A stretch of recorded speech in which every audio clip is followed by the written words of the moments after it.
If you had told me when I went to bed on Thursday that the first words out of my mouth Friday morning were going to be, "Holy shit, Alec Baldwin shot a bitch," I would not have believed you. But life is funny that way sometimes. Like, when you change your schedule one time and it's the first week you're not doing a Friday video, and what happens on that Thursday of all Thursdays?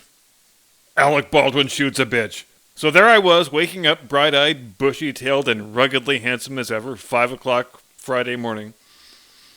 And when I say that the actual first words I spoke that day were, "Holy shit, Alec Baldwin shot a bitch," that is the literal God's honest truth.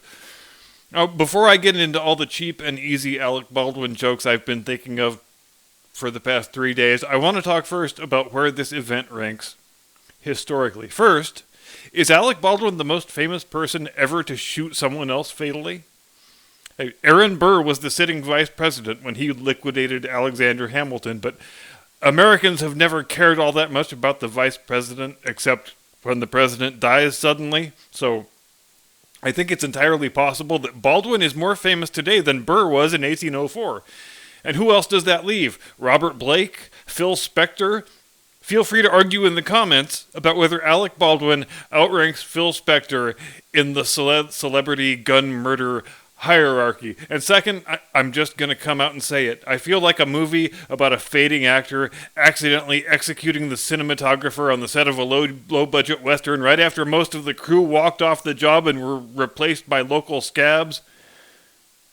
I feel like that would be a hell of a lot better movie than the one they were actually making. In the hands of the right screenwriter, you could turn it into an awesome murder mystery, I think, where the idiot actor was duped into offing the cinematographer by a drug cartel mole who had infiltrated the production and needed to silence the camera lady because she was the lone witness to a murder and she was about to go talk about it to the cops. And I guess I'm really going to feel like a bastard if that winds up being what really happened. But that's okay, because I am willing to suffer for my art. I feel like I would want Tarantino to direct the picture. The only question is who should play the Alec Baldwin role. Now, do you guys think Hugh Jackman would be willing to wear a fat suit or really let himself go for 6 months? Oh, and the 24-year-old girl who was the armorer on this picture that they were making, meaning she is the one in charge of all firearm safety protocols, she is also a part-time internet model. And she makes those creepy cat-faced videos. Will someone please tell me what the fuck is going on with those goddamn creepy cat-faced videos? Why is your video better when your face looks like a human feline crossbreeding experiment gone horribly wrong? Is that just the unavoidable end result of giving smartphones to children? A decade later, they become internet modeling gun safety experts who make creepy cat-face videos on TikTok, and it must give the Chinese communists no end of amusement that our people make such ridiculous fools of themselves on a platform that they own and operate. But back to our good friend Alec Baldwin, and look, I ain't gonna lie, I'm gonna come right out and say it. I would have a much easier time empathizing with this dude if he didn't have such a long and very distinguished track record of being one of the most verifiably awful human beings in the whole wide world. Remember that time he left a voicemail for his own 12-year-old daughter in which he called her an evil whore and said he hopes she dies? Well, that was not the worst thing Alec Baldwin has ever done. It's probably not even in the top 5. And that's not even counting that time he fatally gut-shot his own cinematographer and winged his director with the same bullet. Now, I received a report today from a source whom I trust implicitly that Alec Baldwin will not be renting any of the following movies anytime soon: Shooter, In the Line of Fire, American Sniper, any of the Naked Gun movies. And if you happen to be in a karaoke bar where Mr. Baldwin is present, please remember to show some restraint and some good taste by not requesting the timeless Bob Marley classic, "I shot the cinematographer, but I did not shoot the director. Oh wait, actually, yes I did." Jim Eagle, do that thing you do.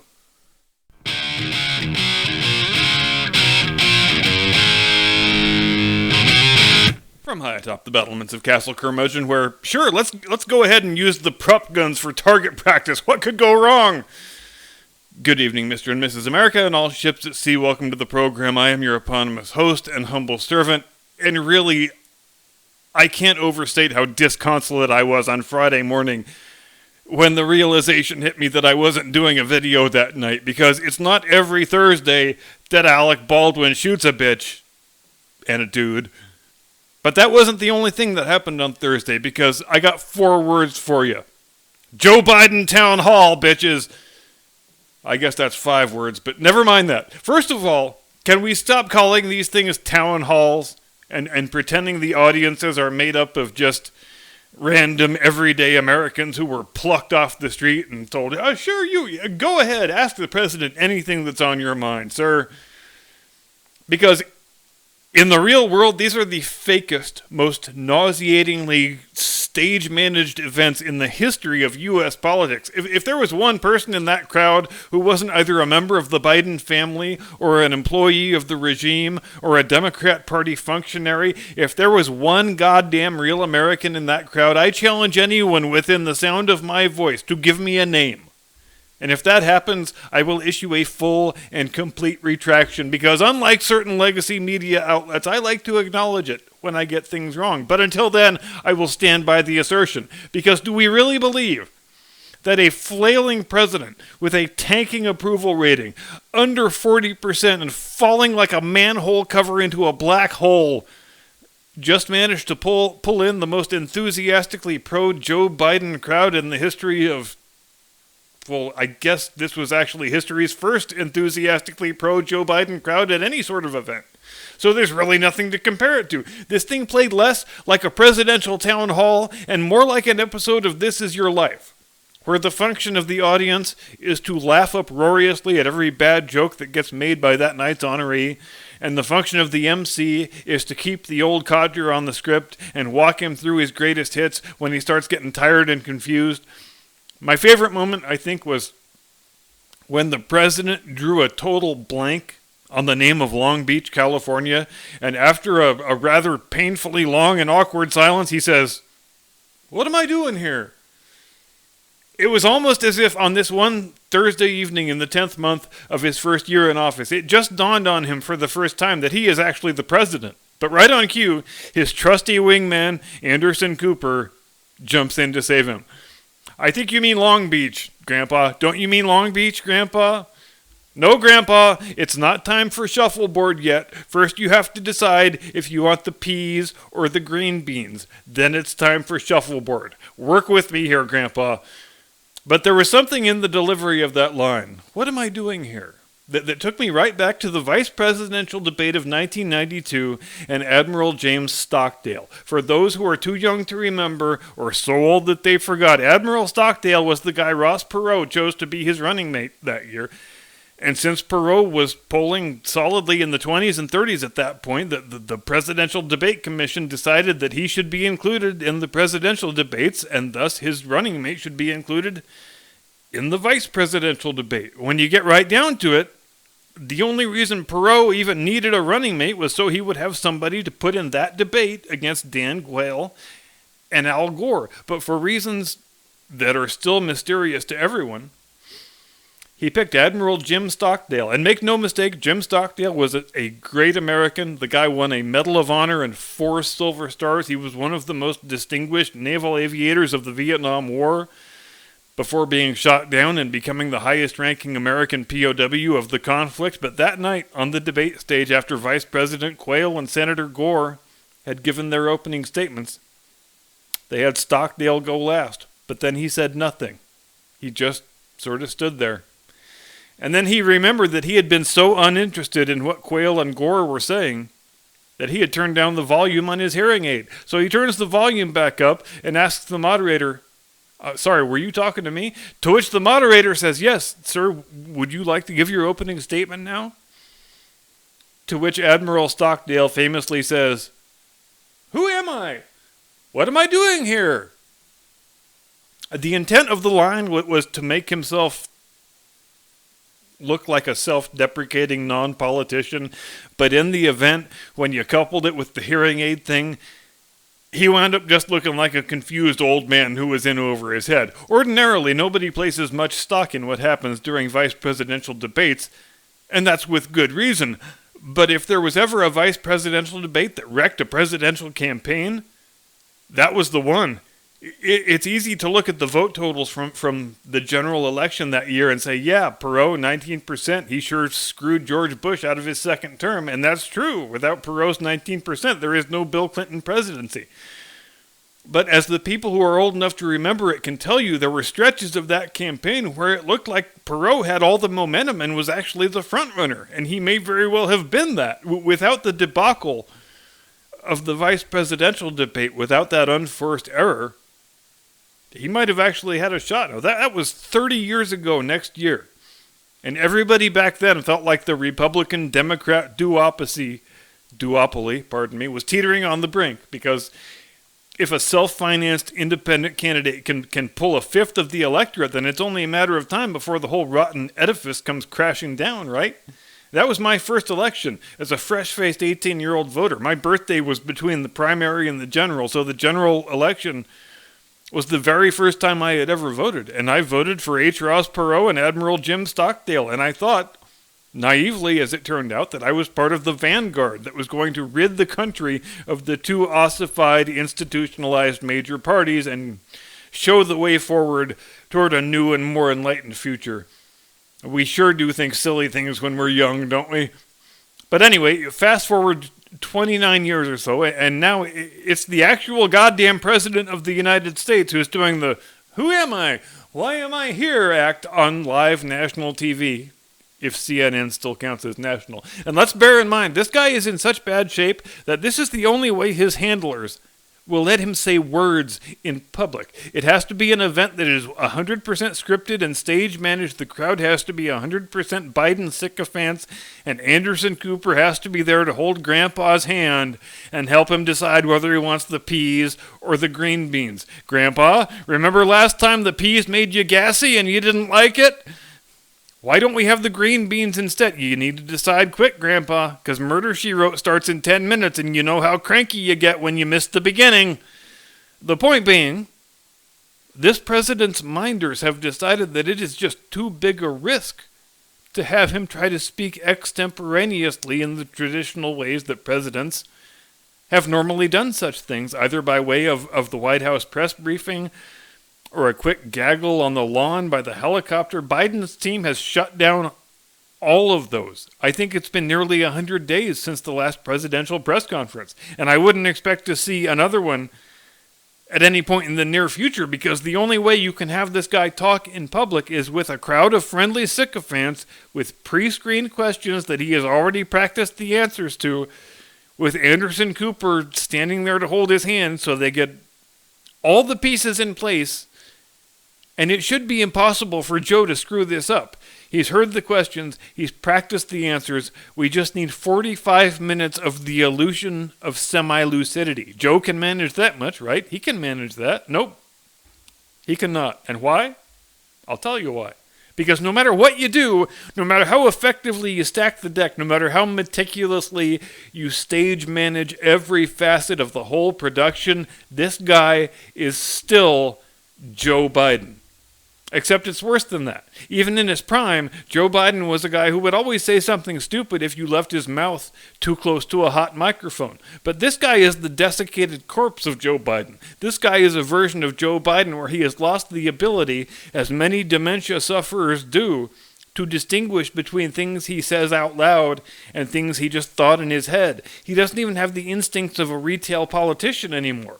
That meager set of not very impressive skills that was all it took to convince fewer than 150,000 Delawareans to return him to the Senate once every 6 years. We are barely 2/3 of the way through the first year of this administration, and the president is in such a rapid state of cognitive decline that even when you create a perfect stage-managed event that is designed to make him appear lucid and in control, even when you've assembled a crowd that can't wait to lustily cheer every unintelligible thing he mutters, even when you've got Anderson Cooper holding his hand, dutifully guiding him through the buffet line, it still winds up being a complete, unmitigated disaster. So this seems like a good time to remind ourselves that Joe Biden could have had a fairly successful presidency just by doing nothing. Seriously, Nothing was all he had to do. He was handed a country that was energy independent for the first time in 75 years. Senator Joe Biden used to say all the time that energy independence sure would be a great thing if we could achieve it.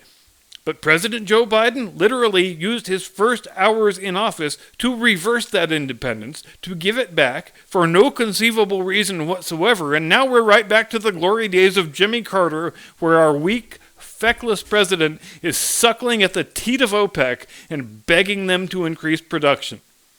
Now, what was wrong with our energy independence, Joe? What benefit did the American people gain from you giving back that independence? What benefit did the American people gain from stopping construction on the border wall? We never get a good answer for that question either. All the Democrats ever give us are bullshit platitudes like, well, building walls is not who we are, and we need to build bridges, not walls. Meanwhile, the president has no authority to stop construction on projects whose funds have already been allocated by the Congress. But with this administration, they seem to just do whatever they feel like doing. No matter how illegal it is, no matter how hostile to the interests of the citizenry, no matter how contrary to the animating principles of the Republic. And remind me again, aren't these the same people who used to refer to the Trump administration as lawless and autocratic? Shouldn't the Democrats just stop lying? Would it make any difference if they got a wild hair up their ass and just told the truth? If they said, we don't want any border enforcement because we think open borders help us win elections. It's not like you're going to alienate any of your voters if you say that. You've got your entire base guzzling the no borders Kool-Aid. They are fully inculcated in the notion that lines on maps are bad and evil and people should live wherever they damn well please. So who is it you're lying to at this point, and why? Meanwhile, there are gubernatorial elections next week in Virginia and New Jersey, both states where the Democrat candidate should win in a cakewalk. But the current Democrat president, in the 10th month of the first year of his first term, has already managed to become so politically toxic that not only have the Democrat candidates in these two gubernatorial races declined to ask President Biden, to come campaign for them, they won't even say his name out loud in public. Terry McAuliffe had to place an emergency call on the Martha's Vineyard bat phone to Barack Obama, a call in which he presumably said, "Sir, I've got myself in all kinds of trouble down here. Parents are upset about their kids being raped in the bathroom during school hours, crazy right-wing white supremacist conspiracy theory stuff like that. And sir, I sure would appreciate it if you could pop on down here for half a day and tell these people to get their damn priorities straight and stop getting so worked up about a little bit of innocent bathroom rape, because I really need some help here. But I don't want to be seen anywhere near the president. You understand, right?" And then Obama says, "Wait, aren't you the same idiot who decided to blurt out in the middle of a debate that you don't think parents should be telling schools what to teach? I'm happy to help a brother out here, Terry, but I'm not Barack the Magic Mulatto. I can't fix every unforced error you blunder your way into." And then McAuliffe says, "Yes, sir, I understand that definitely was an unforced error. But if I could please just borrow your luminous Barackian aura for just a few hours, all I need is one of those speeches where you talk about your own greatness and remind people how stupid and selfish they are for wanting all of our bathroom policies changed just over one little rape." And then Obama says, "You're right, Terry. This really is an overreaction by those parents who clearly are right-wing extremist white supremacist types. If one of my daughters was raped by a boy in a dress in the school bathroom and came crying to me about it, I would tell them to check their cis-hetero female privilege at the door and stop being so bigoted. Because after all, getting raped by a transgender is just like getting murdered by an illegal alien. It's part of the small price we all have to pay in order to live in a new, more progressive, more enlightened society." And then McAuliffe says, "Won't it be great if we can hold the governorship of Virginia even after the current governor had that blackface scandal and that other scandal where he wanted to execute healthy newborn babies? I mean, aren't you glad we're the good guys?" And then Obama says, "Yes, Terry, I sure am. I mean, Look how evil and unscrupulous we are. Can you imagine how utterly depraved they must be over on the other side? And then McAuliffe says, Sir, while I have you on the line, there's something I need to ask you about my Halloween costume. And then Obama says, Well, sure, Terry, ask away. And then McAuliffe says, Well, I'm just wondering, because I want to be a good woke Democrat and all, but does it count as cultural appropriation if I dress up as blackface Justin Trudeau? Thanks for watching. Have a pleasant tomorrow. See you Wednesday. Do not comply. Get off my lawn.